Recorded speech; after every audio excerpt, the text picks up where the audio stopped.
Hey there, Pastor Marc here. It's our prayer that this message would encourage and equip you in your relationship with Jesus.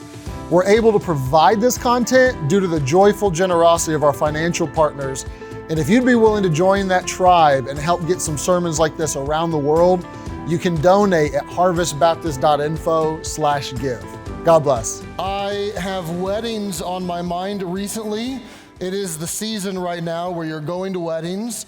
It is the season where, as a pastor, you get the requests to do premarital counseling or to marry people roughly 6 to 12 months later. This is kind of that season where people get engaged over the summer and then they're reaching out to you. And I've probably had 3 or 4 of those conversations over the last month. I got a save the date yesterday, text to me, no more seals and calligraphy. Text came to save the day, and that was from Annabella, who's at Liberty University, and many of you would know Annabella, who before she went to college, attended church here, and babysit our kids regularly, and her and Colin got engaged, and they're getting married next summer, and they wanted us to save the date.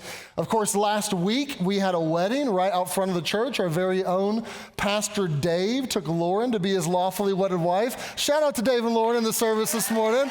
Congratulations. We had a great time at the wedding, celebrating and smiling and dancing, and just it was awesome. So weddings are on my mind right now, and I want you to picture, if you would, in your mind's eye, a wedding. I'll let you pick the venue, outdoor, indoor, whatever you want to choose, and just have it in your mind's eye and think about the day and what's happening. There's beautiful decorations, there's flowers, there's this white paper on a giant roll that's been rolled down the aisle so that the bride, the groom, everyone can walk down that. There's the wedding party in front of you, everyone's smiling. The bride and the groom are holding hands and they're looking at each other, and it's time for that magical moment that is the exchanging of the vows. And the groom looks at his soon-to-be bride and says, "I promise to love you as long as I feel like it." And not to be outdone, she looks back at him and says, "I promise to love you as long as it's easy." Now, you would be aghast if you sat there at that wedding. You know, grandma would stand up and protest, and "I'm not on my watch," oh, this is a wedding. When we're promising love to each other, no, we're going a step further. We're doing real love here. We're doing for better, for worse, for richer, for poor, for in sickness and in health. Like, we're not doing this as long as I feel like it or as long as it's easy stuff, right? Picture a different scenario at a wedding. The mothers are seated, Canon and D is playing. The bridal party comes down, the flower girls are dropping their petals. And then all of a sudden the best man stands up. There's no groom, there's no bride, but everyone else is there. And he holds up an iPad, and there are the bride and groom sitting on their couch. And he says, they've decided to join us virtually today. They're glad that you're here, but they're going to Zoom in and exchange their vows and get married over Zoom. You too would be aghast. You would say, "No, This is too important. What we're communicating right here, you need to be in the presence of witnesses and in the presence of God himself. We need to be together for this, right?" If those sorts of scenarios sound bizarre or unfitting to you, then congratulations. You're already halfway to understanding what John's going to tell us here in the book of 2 John. Because he talks about the twin graces of love and truth, and how love and truth are meant to be incredible dance partners. And he corrects this church that their love has overflown the banks of truth in many ways, and they actually are loving everyone indiscriminately, including false teachers, and he corrects them for that. But in this book, in the ending, as well as in the middle of it, he nestles several beautiful, wonderful, practical truths for how we can live love out. Love is such a squishy concept so many times in our minds and in our culture that John gives us super duper bottom shelf practical ways on how we can live our love out. And he tells us about love with a will, then he tells us about love with a face, and then he tells us about love with a family. Look, if you would, for a moment at verse number 5 of 2 John. He tells us about love with a will. The reality that obedient love is powerful love. Here's what he says in verse 5. I beseech you, lady. We've learned that lady is a metaphor for this church.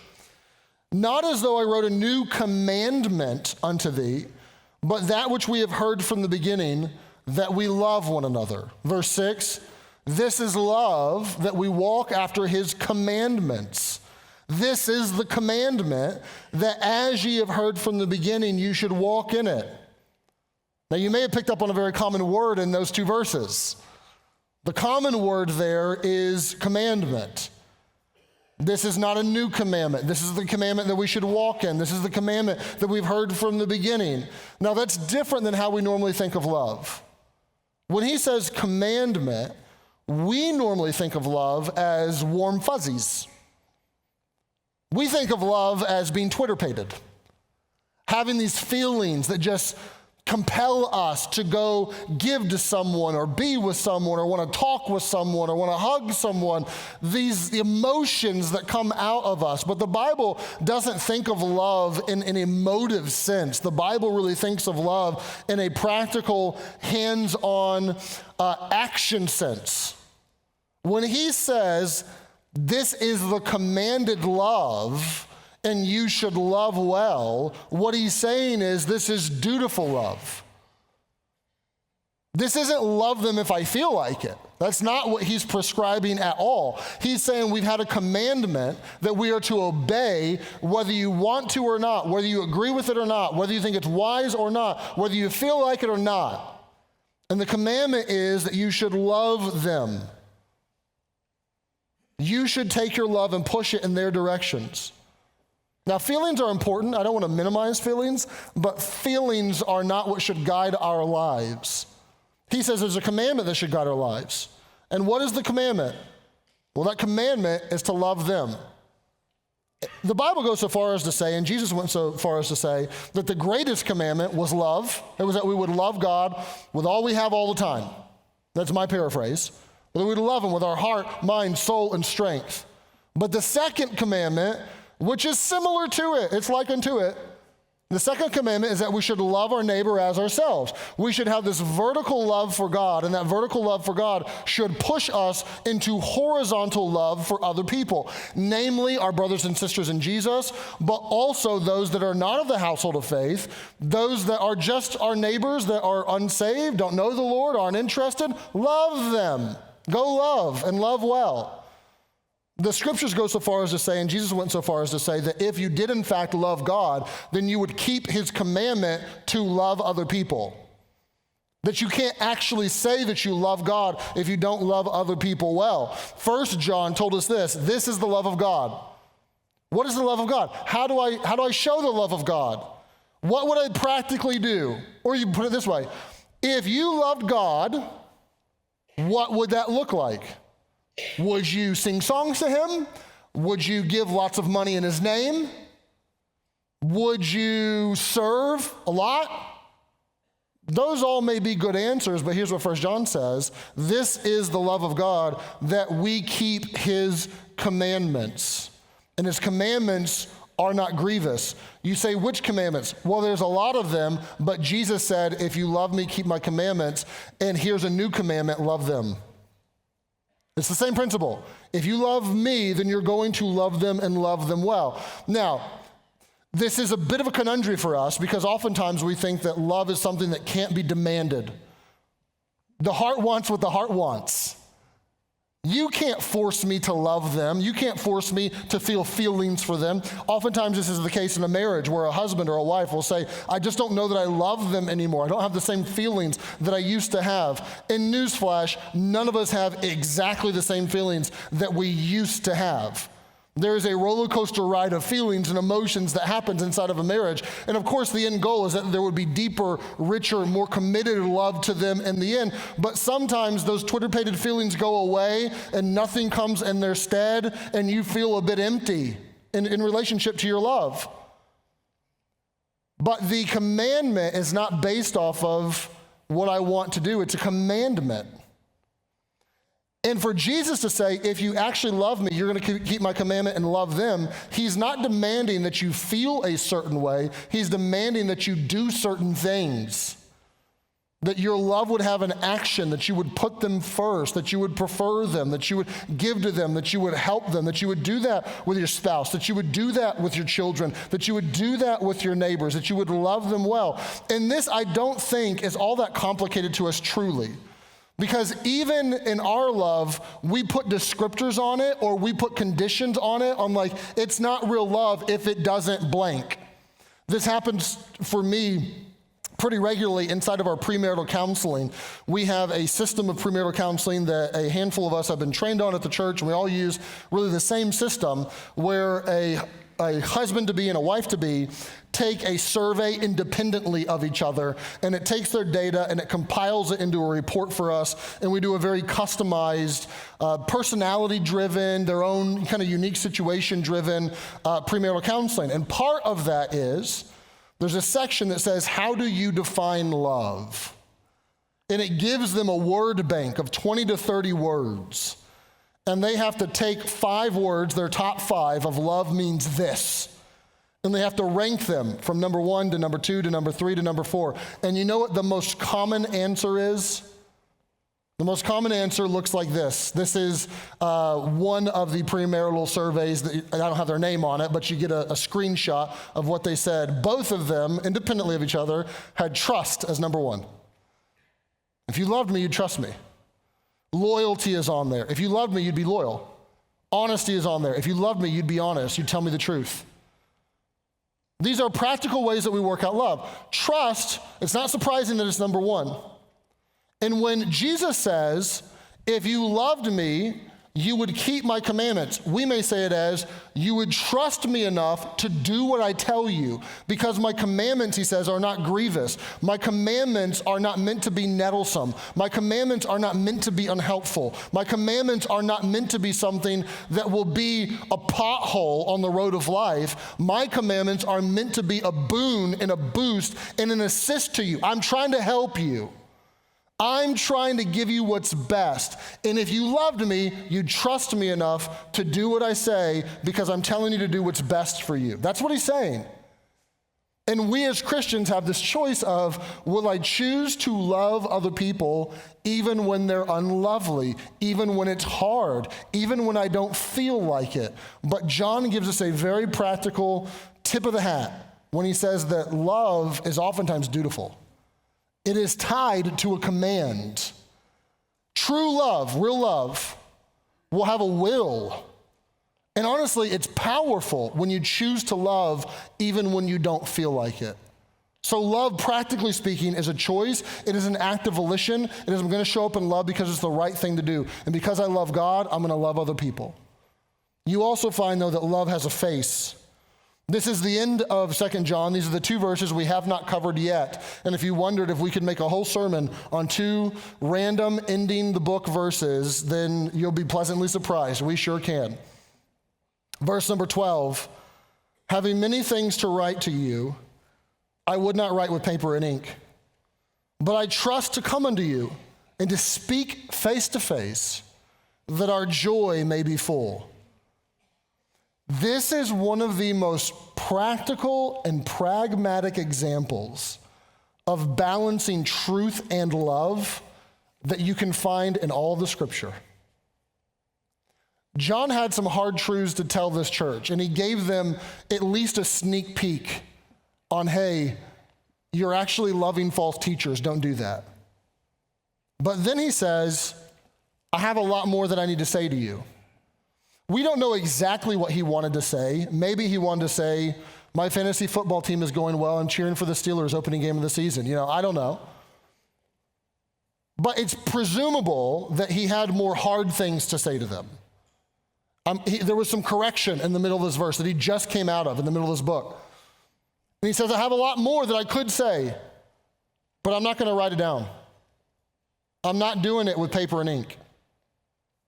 I want to come look you in your eye. We need to have a conversation face to face. This method of writing it down, it's not going to serve us well. I want to look you in the face, and I want to tell you these things Why? So that our joy may be full. I'm worried that if I don't look you in the eye and talk to you face to face, that this will dampen or diminish the joy of our relationship. And I don't want our joy to go down. I don't want our relationship satisfaction to go down. I don't want to hurt the relationship. So because I don't want to hurt the relationship, I'm going to wait, and we're going to have this conversation later, and we're going to have it at an appropriate time when I can look you in the eye and we can have the conversation face to face. That's what he's saying. This is so unbelievably wise. He tells us that love has a face, meaning some truths need to be spoken in the presence of love. Those of you that love to bear truth, but it's harder for you to live a life of love, you may make the mistake of doing drive-by shootings with your love bullets or with your truth bullets, where you text them the truth and you email them the truth and you talk to them about the truth, but you'll call them about the truth, you'll write them a letter about the truth, but you struggle to do it face to face. And John was wise enough to say, there are some truths that need to be spoken when we're in the presence of each other. I want you to feel my love. I want to look at you. I don't want to do it in this method. Now, if John understood the importance of face-to-face communication, when he had basically two options. In John's day, I can write you a letter, and I could deliver it via a messenger or via a pigeon or something. Or I can look you in your eye and talk to you face to face. Those were the options. Think about how much more complicated this is for us, and that we now have a litany of other options that push us away from face-to-face communication. We now can write a letter. We now can type an email. We now can send a text. We now can call them on the phone. I don't know if we can still send telegrams, but perhaps we can still send a telegram.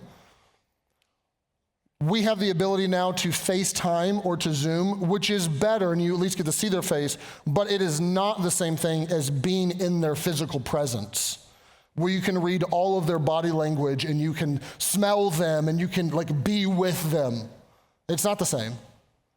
There are all these avenues for communication, and I'm not ungrateful for those avenues. They all have a purpose, and they all can be used really well. I'm not besmirching technology this morning, but I am pointing to a reality that John seemed to understand, and he communicates to us that not all conversations are meant to be had in any methodology you want. The means by which you communicate, especially if it's a harder conversation, is very important, and John wanted to tilt to face very, very heavily. In our world, everything tilts towards digital, but John was willing to say, I want to have this conversation face to face with you. You take our complicated world right now that is all these different methods by which we can communicate, and then you add to our world the new reality that is not just approaching, but is in fact here, of artificial intelligence, and it gets even more complicated for us. Because we're to the point now to where I don't even know if I'm talking with a human sometimes when I think I'm talking with a human. I thought I was texting with them, but it actually was the company's chat bot. I, this week, listened to several AI salespeople, and not an actual person, but a machine, but it's a sales force that you can hire, and they had demonstration calls where they called live people, and this robot talked to them in strikingly similar ways to a human. It used to be that when you call the company and you get the machine, right, that answers and says, press 1 for English, and you roll your eyes and say, we're supposed to speak English, it's America, dang. And then you press 3 for this and 4 for this, representative, and you finally get to someone, right? You knew you were talking to a robot. Now, these sales calls were amazing. This AI agent sounded so human, it was uncanny. It was uhs and ums and just so natural and so flowing that you couldn't tell if it was someone or not. You really couldn't. We're not quite there yet, but we will be in the near future. We will have the ability to have an AI-generated image and video of ourselves that is your image and your voice talking and doing whatever you told it to do or perhaps didn't tell it to do, and it will be talking on your behalf, but it won't be you. It'll look like a video of you, but it won't be you. That is something that we are living in right now. That complicates communication for us. It does. Over the summer, I was interviewing someone for a position here at the church, and we were meant to do it over Zoom. We couldn't be in person, so Zoom or FaceTime is my second choice if I can't be in person. And about 30 minutes before the interview, they messaged me and said, hey, something's happened with my camera, and I can't do the video, but I think I can jump on Zoom and we can talk. So basically, it's a phone call at this point. So we're talking, I'm asking them some questions, and I'm getting responses back, and it feels like they're reading.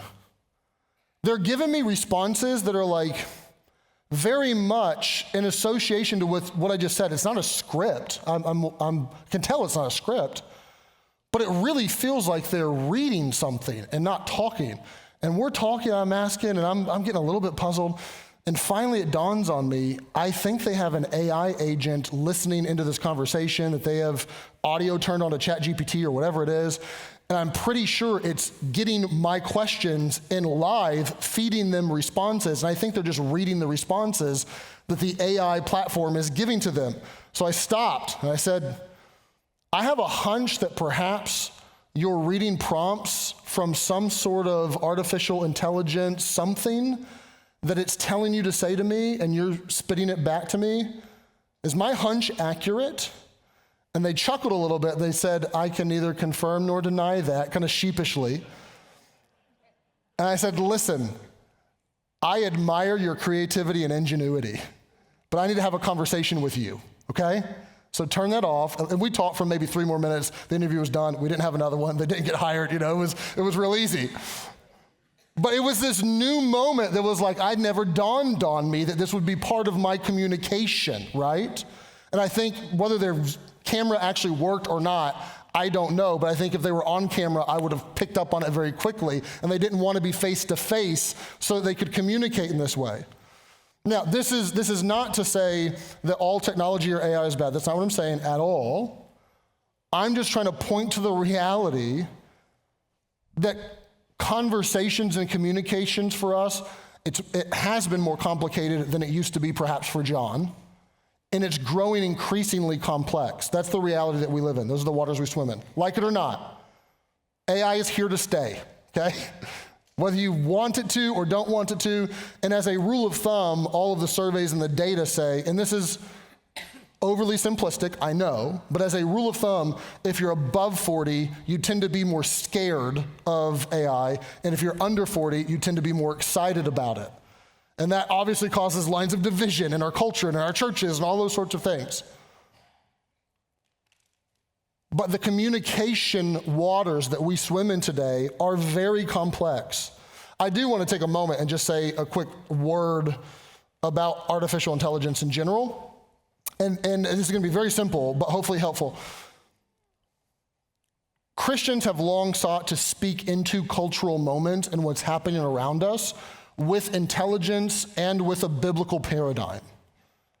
This would apply itself to all kinds of issues that surround us, but artificial intelligence is one of those right now. And I do fear that Christians on the whole are talking about these sorts of tools and technologies in overly simplistic ways, in ways that are not intelligent, and it doesn't actually help us converse with the world around us. It's not uncommon for me to hear a Christian say or post on social media like, AI is bad, it's a tool of the devil, the Antichrist will use it to take advantage of people one day. And it's like, that's way too simple. And there does need to be some sort of intelligence. Even when we talk about artificial intelligence, that is a very broad umbrella word that covers a whole host of systems and models and applications of those models. Like, that's a very broad term. It would be like if I said, I am fearful of transportation, or I'm excited about transportation. You would think, what does transportation mean? Do you mean a bicycle? Do you mean a car? Do you mean you're fearful of planes or buses or submarines or mopeds or scooters? Like, transportation is a very broad term that covers a whole lot of different applications. That makes sense?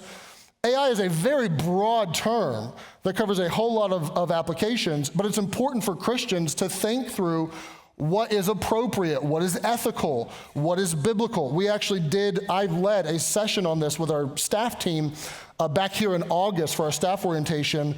We spent about an hour and a half working through how we would ethically or unethically, do's and don'ts on using technology and specifically AI tools and applications. And the big headline there was, ministry is supposed to be personal. Technology can feel cold and impersonal. And if there is technology, even something that's AI generated, that takes low-level tasks off of our plate and frees us up so that we can spend more time in face-to-face moments that discipleship is made of, then let's leverage that so we can go have face-to-face time with people. But if there are things that are diminishing or moving us away from relationship, or it's talking to people on our behalf so that we don't have to, that's moving us away from relationship and away from face-to-face time with people, and let's try to avoid that. And if you're more curious about that, we have a whole AI, literally ethical usage policy that we have for our staff team, and we'd be happy to share that with you. The point is this. The point is that, number one, we should think ethically and biblically and intelligently about what we're facing as a culture.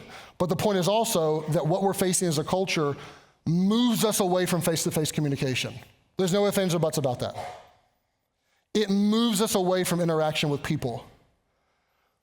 And a wise person who wants to love well will understand, I can't communicate everything in my life face-to-face. That's impractical. I'm not suggesting you refuse to email at work and you must go to your boss's office and talk to them. I'm not saying that. I'm not saying don't ever text people or don't write a letter to someone. Those all have appropriate usage. But what I am saying is there are moments and conversations that have to be had face-to-face or they don't work.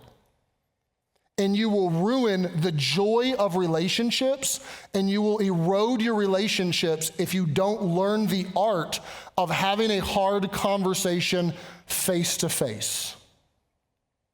This is something that parents need to teach their children. If you grew up without a cell phone in your pocket and texting people left and right, and you got through high school like I did without cell phones and smartphones being pervasive, you probably learned how to have face-to-face conversations with people. Because back then, if you wanted to ask her out, you had to do it face-to-face. I mean, you could have called her, but probably you asked her out face-to-face. And you had to go through that awkward, you know what I'm talking about?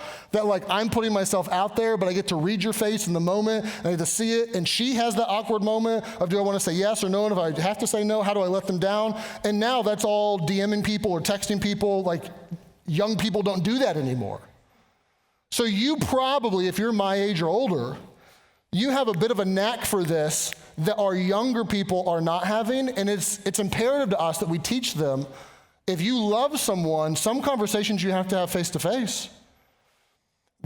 I preach this to our staff team, that if you have to have a hard conversation, someone's mad at you, a parent in the school emails you angrily, or you have to confront a behavior, do not do that in written form. Our rule is face-to-face is what we're aiming for. Over the phone or Zoom is acceptable but not preferred, but text or email or letter chains back and forth are unacceptable because it doesn't work. There's actually some data and science that's been put around this that they say 93% of our communication is nonverbal, meaning 7% is the words you choose, and over 90% is your body language and your tone and your timing, and it's not the actual words that you use. So when you rely on a text or an email or something like that to communicate a hard truth, you're working with 7%. 90% of what you would want to work with to communicate your heart in this moment is gone and robbed from you, and it just doesn't work well. And I think that we've all experienced this, where you've had a boss who, when they're angry, they just email everyone instead of actually having a conversation about it. Or you have a spouse who loves to argue with you over text instead of having a face-to-face conversation about it. And I guarantee you, I bet my bottom dollar, that does not go well. It doesn't sit well with you. You don't like it, and it leads to more drama and more turmoil. Why is this? Well, because practically, this is so practical. Love has a face. Some conversations have to be in the presence of love. You say, okay, Pastor, then help me. Which conversations? Which ones? Well, take a survey of the scriptures with me.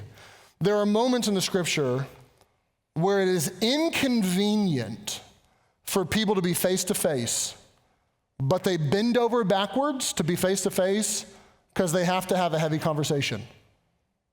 One of those is correction.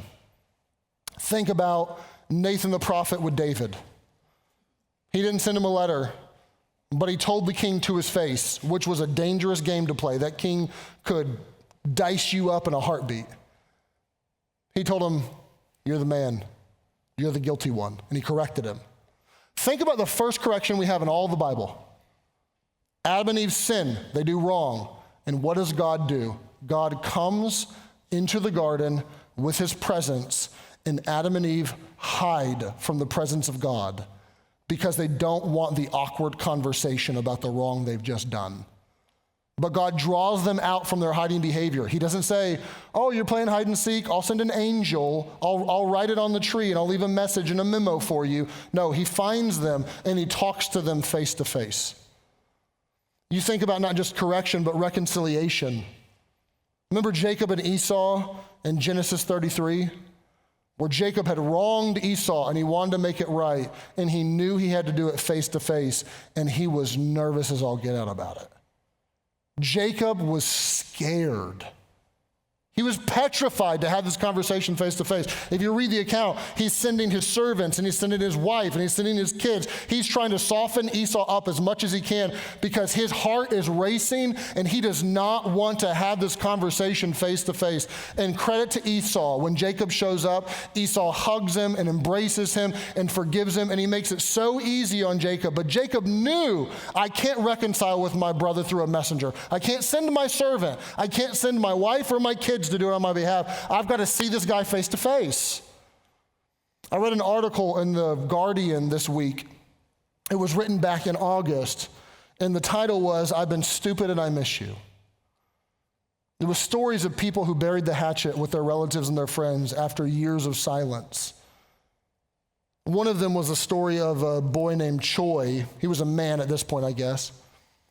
Choi, when he was 17, he had a rocky relationship with his dad. And he was late for curfew one night.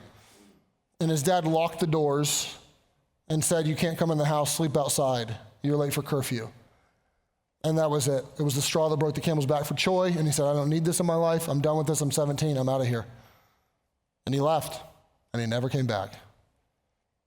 He didn't talk to his dad. He didn't write his dad or his mom. They had no communication. It was as if he was dead to them. He was gone. Decades went by. Choi's now in his 40s. And Choi has this, as a son would have, he has this inclination to go reconcile and make things right with his parents. Even though he feels he was wronged in many ways, he wants to go make it right.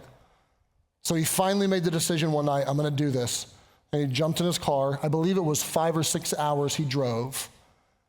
And that scary, as you can imagine, a hard moment to walk up to the door and to knock on the door and to not know what they're going to say or do, but he knew he needed to be there face to face. He knew there was no chance of reconciliation if he wasn't face to face.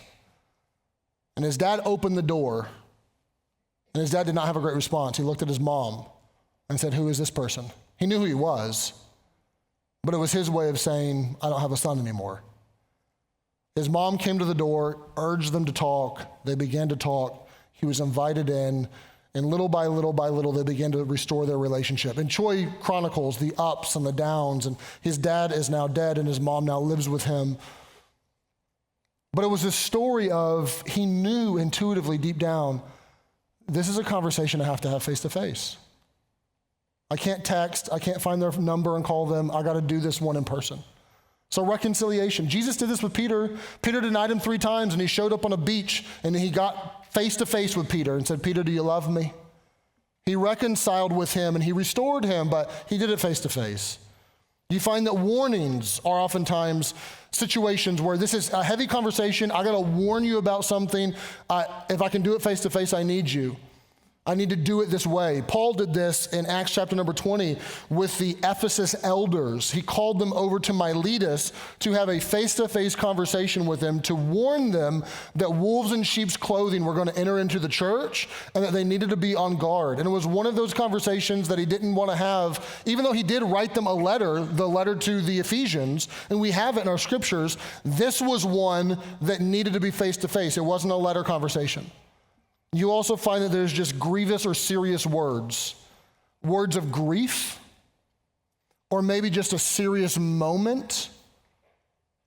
That could take a lot of different shapes and sizes. That could be God communicating the commandments to Moses face to face. This could be Paul with the Ephesian elders telling them he was no longer going to see them again, and they cry and they weep and they hug each other.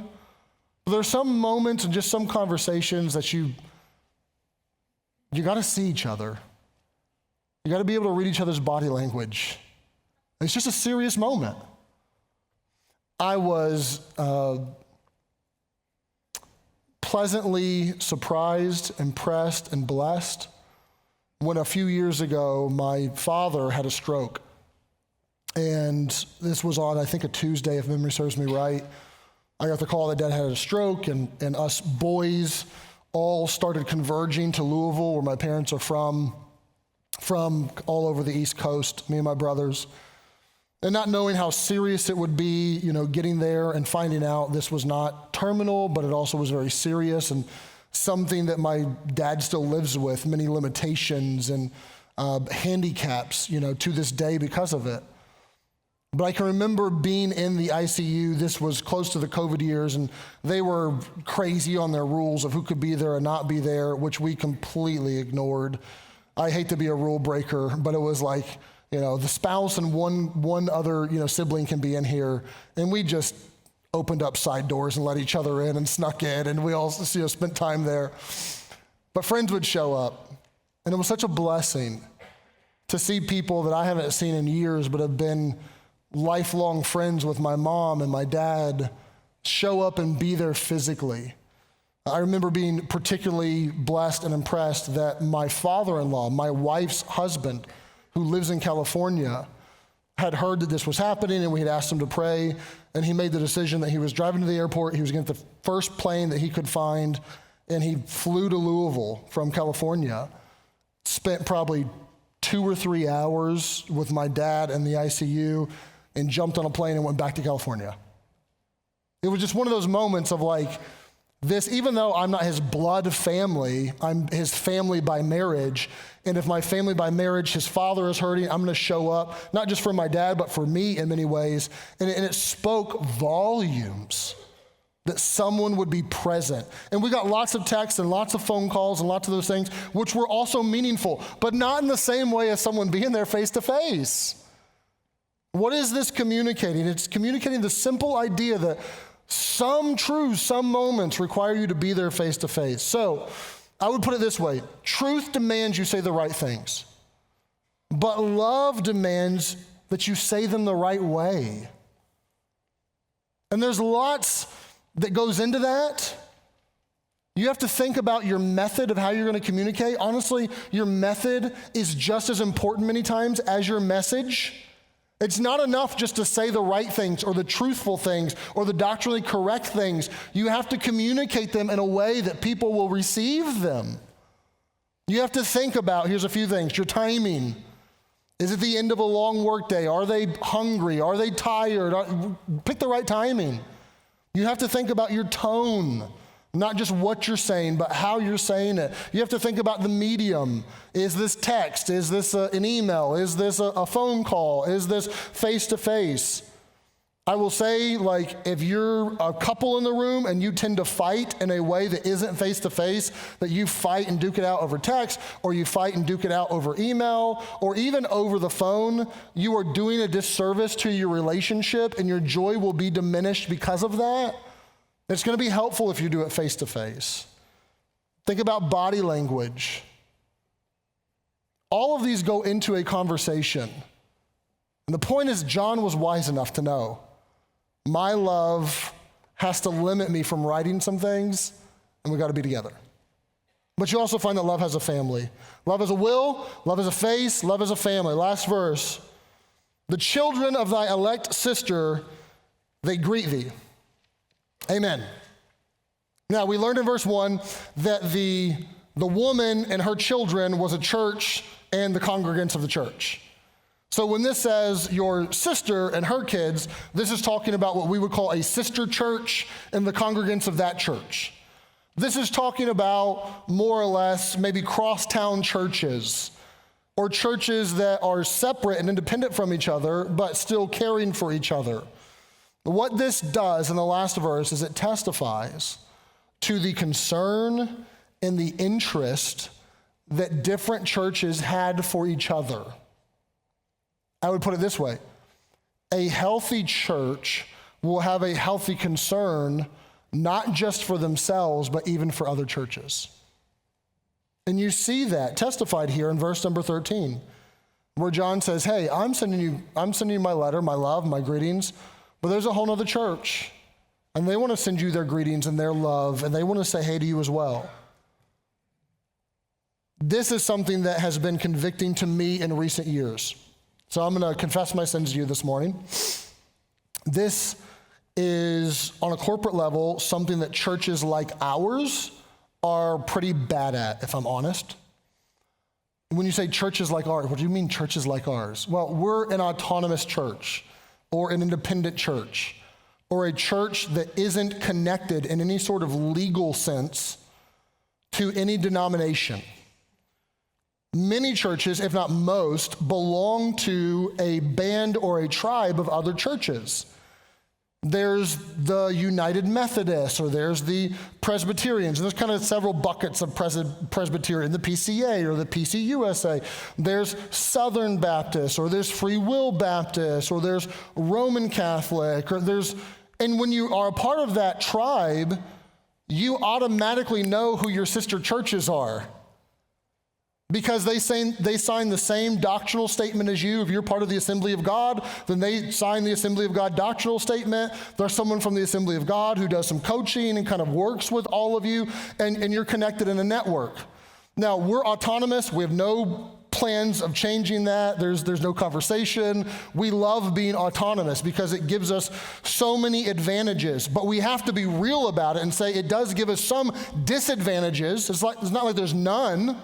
And one of those disadvantages is you don't know who your sister churches are.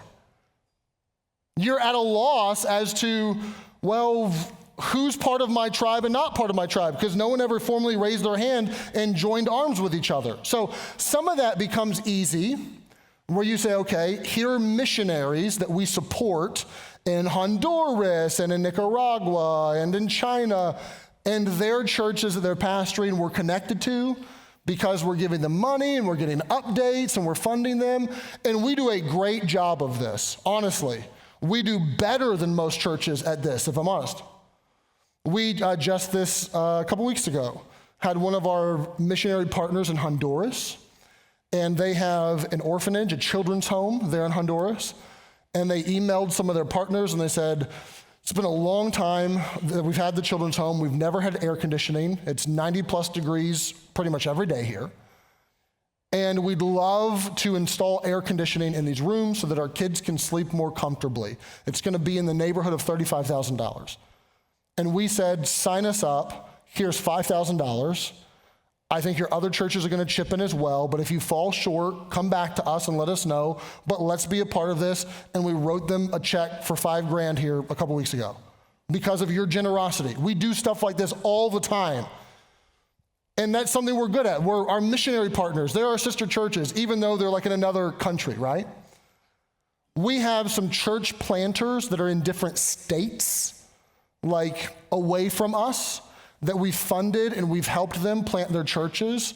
Josh Skelly is one of those right now who grew up in our church and is planting a church in Tampa, Florida, and is doing a tremendous job. And we send him money every month. We do that. Okay, it's pretty easy to know. That's our sister church. We would know that there's people who worked on our staff team and they served you. Or perhaps you weren't here yet and they served other congregants of Harvest, but they were on our pastoral team and they've left us to go pastor and be the lead pastor of their own church. I think of Pastor Delaney in Florida and Pastor Skelly, who's in Virginia. I think of Pastor Gunner and Pastor Lehman and those that were on our church staff team that were here. You think of Travis and Teslin, Pastor Burgett, who's in Indianapolis, who they got to cut their teeth on ministry and they got to learn ministry and then they got to go pastor and lead a church of their own in a different place. We would say, man, that's our sister church. We love them. We're for them. Let's support them. Let's bless them. Let's pray for them, right? But here's where it gets tricky. What about the churches in Natrona Heights and Sarver and Katanning and around us? This is where churches like ours are bad. And I'm not going to say that it goes so far as to say, well, those other churches are like our competition. I know some churches that think that way, and it's very unhealthy. I actually had lunch with a local pastor 2 weeks ago, and we had a good lunch, but he mentioned pretty quickly in the conversation, I'd never met him before. He mentioned, I know you're my competition, and it bugged me, but I didn't say anything. And then he said again a few minutes later, I know we're competition, and it bugged me more, but I still didn't say anything. And then he said it a third time, and I couldn't resist any longer. I said, time out. We are not competition. I am not against you, and you are not against me. We are not at war with each other. We are not competing with each other. We are on the same team. And you go reach people, and I'll reach people, but let's try to bless people and have them know Jesus as best we both can. And if I can be a help to you, or if our church can be a help to you, please let me know. We'd love to be, like, we're on the same team. But it gets tricky that you don't know sometimes, like, not every church is a good gospel preaching church, but you also have to acknowledge that doesn't mean that there's none out there. Right? We thank God for what he's doing, like, in our midst. I thank God that, like, it's a little difficult to find a seat this morning and some folding chairs got set up. I thank God that the second service, it's not because the second service was, like, empty and everyone came to this one. It was a lot of people there. I thank God for what's happening in that construction and for the school and the kids that are being educated and for the literally dozens and scores of people over the last couple months that have been baptized and all that God's doing in our midst. I thank God for that. But let's not think for 1 second that we have a corner on the market when it comes to God's presence and that God only meets with us and only blesses us and only wants to help us and that he doesn't want to bless other churches. Like there's a network and a team, and you have to recognize there's sister churches. And a healthy church will say, okay, that's not my competition. Those are my brothers and sisters in Jesus. And we may not dot every I the same. We may not cross every T the same. We may not have the same style of worship music. We may not have the same number of pastors on the staff or so many other things. But if they preach the gospel in Jesus' name and they're authentically trying to help people and see lives be put back together and changed, and they have a pure gospel, then that's enough, right? We can disagree on a whole host of second-tier issues, and God can sort that out when we get to heaven, but we're all going to be in heaven together. We're all going to be worshiping together. So let's treat each other like we're on the same team. Let's not shoot each other in the back. I was personally convicted about this. I'll give you a couple ways that it's manifesting itself in my way and in our corporate life, Lord willing. Personally, I get a lot of invites, I can't say a lot, but enough, from local pastors where it's here's the pastor's prayer breakfast, or here's the pastor's luncheon, or just a local pastor reaching out and saying, you want to get coffee, you want to get lunch? And for years, my response has been, thank you so much, I'm good. That's basically been my response, not quite that curt. But from my perspective, I'm okay. I do have a network of pastors kind of in other areas that I talk to very regularly. I spent I don't know, probably an hour and a half on the phone with a pastor from Texas this week. I probably spent 20 or 30 minutes with a pastor from Connecticut this week. Like, I have a sounding board that's around me, and I enjoy time with you. I would rather go camping with you than hang out with a bunch of pastors all day. I really would. There's other pastors on our church team. I don't feel lonely. I don't feel like I don't have friends. Like, I'm good to go. I don't feel like I need a pastor's fellowship personally. But God convicted me and said to my heart, what if this isn't about what you need? What if this is about what they need? What if they're pastoring a church of 50 people and they feel super lonely right now? And they just want someone to help them and kind of commiserate for a little bit about the pressures of pastoral ministry, or someone to rejoice with them about what's happening. And I'd viewed all these requests through, what do I need? I don't need it, I'm good. And my paradigm just shifted to well, what if they need it? And that's hard, because that can't be to the disservice of you. I'm here to pastor you, not to pastor other pastors. But there's a balance to be had there of like, you can spend time investing and helping, mentoring. There's lots of people that have mentored me and us, and we're at the spot where we're able to mentor some other people now. And to take that and to pass it on and to have a healthy mindset. For me personally, I've done more pastoral lunches, breakfast, coffees, phone calls than I ever have before. And it's been a blessing to me, honestly. I've been a recipient of having that blessing come my way, trying to bless other people. But even us as a church, we'll talk more about this in Missions Month. But we've been so good internationally for so many years. And we want to take that strength that is international and actually bring it to bear, even on like regional, and trying to bless other churches in our region. We've done a bit of this in recent years, and that I can tell you of Hilltop Baptist and buying their sound system for them, or Legacy Baptist and giving them $20,000 towards their building fund, or paying for their permits for their building, or trying to bless other places. But we actually want to do more of that. I have a heart to see churches planted in our region, but the more I'm in this region, the more I think you may not need to plant a fresh church. There's probably churches that are there and they have a building and they have a handful of 15 people, and maybe they could be fostered, and you just put them under your wing and help them and see them. And I don't even know how all that's going to pan out. We're having conversations behind the scenes and trying to plan for the next 2, 3, 4 years and working through that. But here's what I do know. There should be a heart for a church to say, we got a family. Not just our family right here, but there's other churches that are our family, and we're for them, and we support them, and we pray for them, and we want to try to bless them, and we want to be in their corner.